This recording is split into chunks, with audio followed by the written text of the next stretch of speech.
Hi, my name is Dennis Wren. I'm a rising junior at Avenues of the World School, and this is my second milestone. So for my second milestone, I decided that I really wanted to complete my base project, the obstacle avoiding robot, so that I can move on to modifications.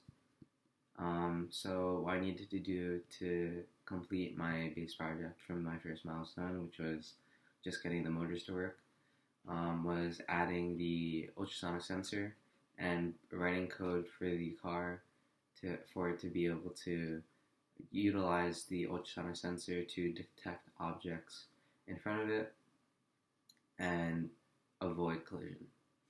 So the ultrasonic sensor basically works by it's like echolocation for the car.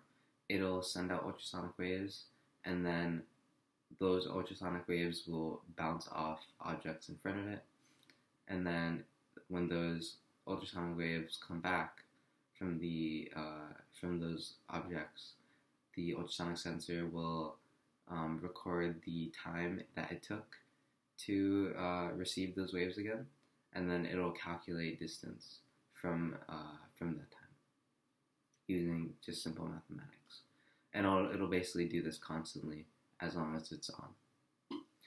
So I programmed it using an if-else statement.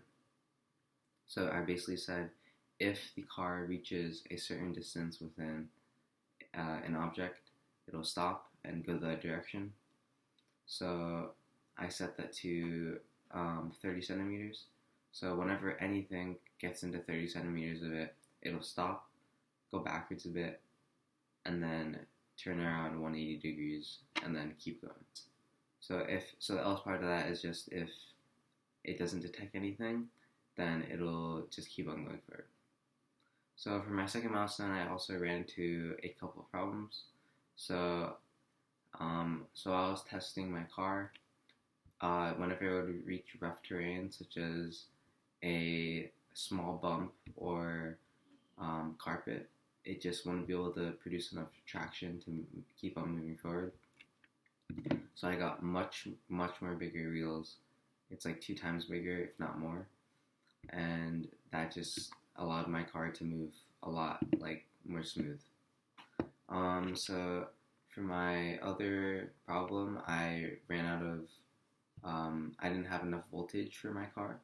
So I originally had a 4-pack battery powering my motor driver and the motors, and the moment it lost a little bit of voltage in each battery, it just wasn't enough voltage for the motor driver and the motors, because a 4-pack battery is already like the bare minimum. So I upgraded to a 6-pack battery, and this completely solved my problem. So I think that in my next milestone, I'll probably try to make some sort of RC mode as my modification. I think that I want to maybe utilize like NRF or IR sensors to make some sort of remote so that I can physically control the car instead of having it move randomly. Using just like whenever it detects an object, it'll just like go in the opposite direction. So yeah, thanks for watching.